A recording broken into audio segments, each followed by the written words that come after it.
एक समय की बात है जब गांव के नजदीक बसे एक शांत जंगल में हर जीव सुकून से रहता था।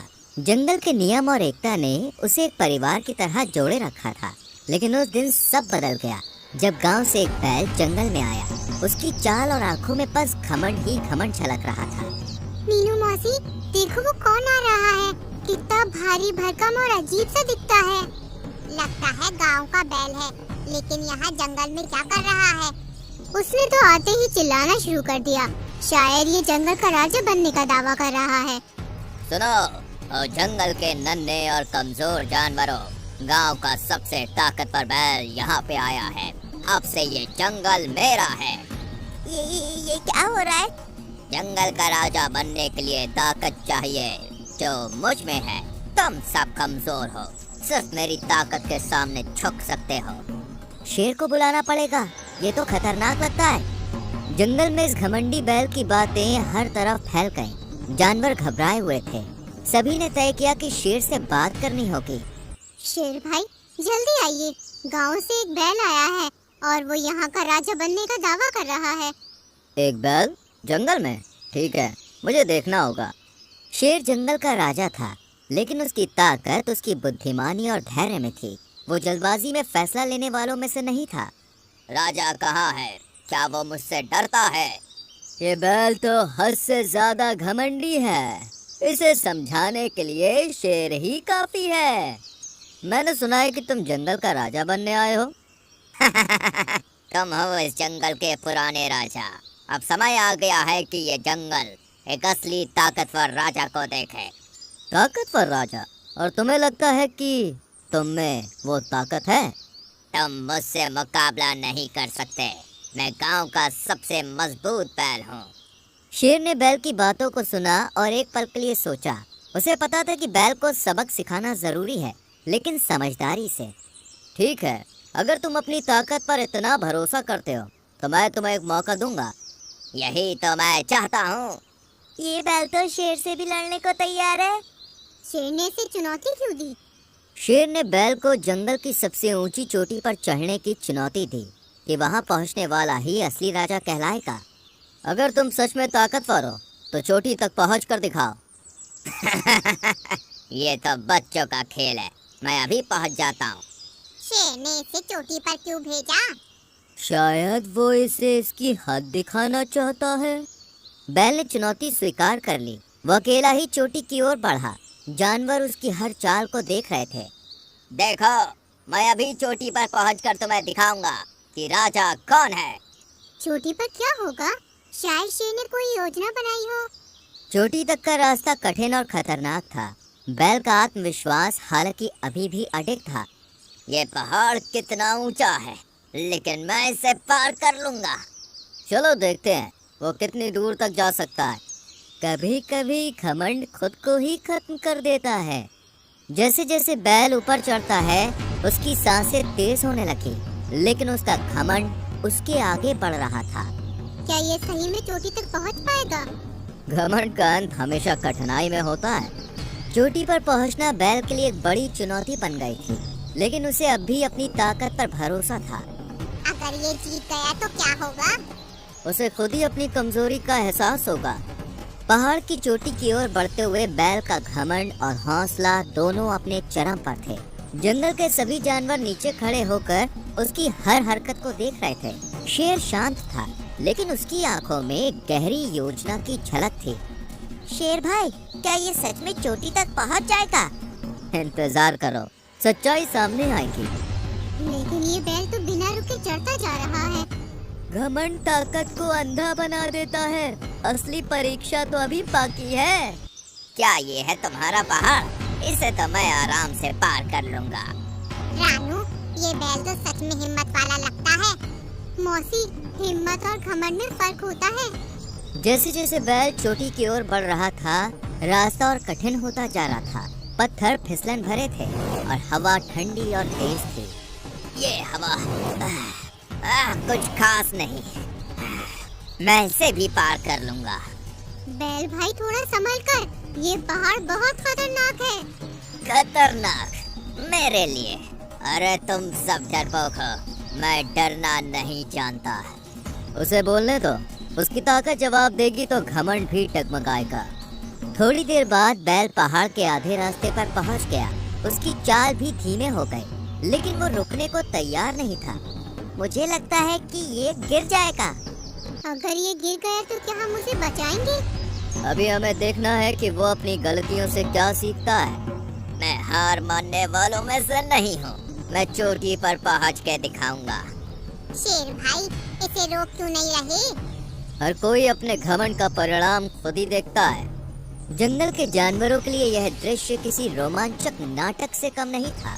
बैल अपनी पूरी ताकत लगा रहा था, लेकिन उसकी सांसें तेज हो रही थी और पैर लड़खड़ाने लगे थे। ये बैल मजबूत है, लेकिन ये भूल गया कि असली ताकत धैर्य और समझ में होती है। शेर भाई, क्या इसे जीतने देना सही होगा? जीत और हार का फैसला वक्त करता है। मैं चोटी तक जरूर जाऊंगा। बैल ने पूरी ताकत लगाकर चढ़ाई जारी रखी, लेकिन जैसे ही वो चोटी के पास पहुंचा, एक तेज हवा का झोंका आया। बैल संतुलन खो बैठा और फिसलने लगा। अरे अरे नहीं! संभालो संभालो! देखो घमंड का परिणाम कैसा होता है। मैं गिर रहा हूँ, कोई मदद करो! बैल नीचे गिरने लगा, लेकिन तभी हाथी दादा ने अपनी सूंड से उसे पकड़ लिया। घमंड ने तुम्हें अंधा बना दिया था। अगर तुम्हें बचाने के लिए कोई न होता तो आज तुम्हारी जान चली जाती। मुझसे गलती हो गई। मैं मानता हूँ, मैंने घमंड किया।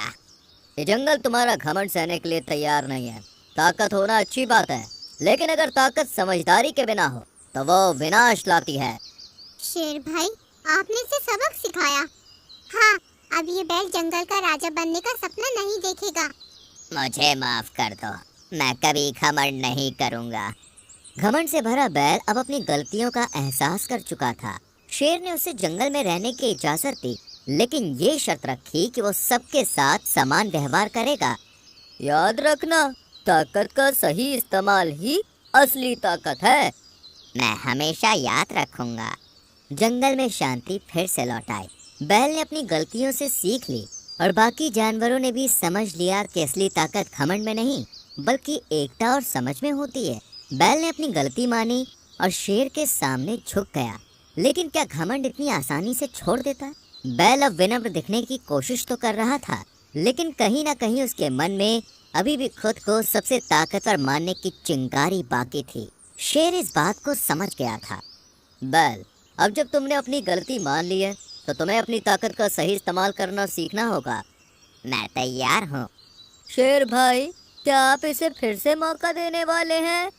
हाँ, लेकिन इस बार चुनौती असली होगी। शेर ने एक नई चुनौती की योजना बनाई जो बैल के घमंड और साहस दोनों की परीक्षा लेगी। सुना है शेर बैल को जंगल के सबसे खतरनाक इलाके में भेजने वाला है। क्या वो तो मौत का कुआं कहा जाता है? शायद शेर उसे सिखाना चाहता है कि ताकत सिर्फ शारीरिक नहीं होती। बैल, तुम्हारे सामने एक आखिरी चुनौती है। जंगल के दक्षिण हिस्से में एक ऐसा स्थान है जहाँ अब तक कोई नहीं गया है। अगर तुम वहाँ पे जाके सुरक्षित लौट आते हो तो तुम्हें इस जंगल का सच्चा साथी माना जाएगा। मैं ये चुनौती स्वीकार करता हूँ। दक्षिण का इलाका, वहाँ जाना तो मौत को बुलावा देना है। शेर भाई ने ये कैसा काम सौंपा?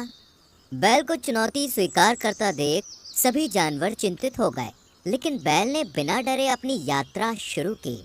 ये जानवर मुझसे चलते हैं, मैं सबको दिखा दूंगा कि मैं सबसे ज्यादा बहादुर हूँ। ये बैल अभी भी सबक नहीं सीखा।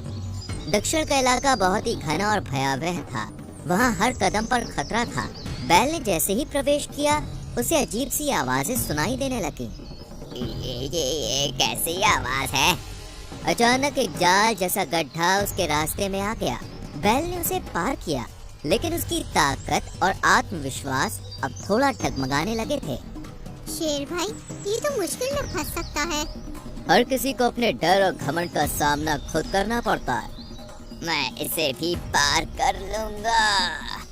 बैल की यात्रा कठिन और खतरनाक थी, लेकिन असली चुनौती तब आई जब उसके सामने एक तेज रफ्तार बहती नदी आई। ये नदी इतनी गहरी और तेज? अब देखना है कि वो क्या करता है। वो तो सच में नदी पार करने की कोशिश कर रहा है। बैल ने नदी पार करने के लिए अपनी ताकत का इस्तेमाल किया, लेकिन जैसे ही वो नदी के बीच में पहुंचा, एक तेज धार ने उसे बहा दिया।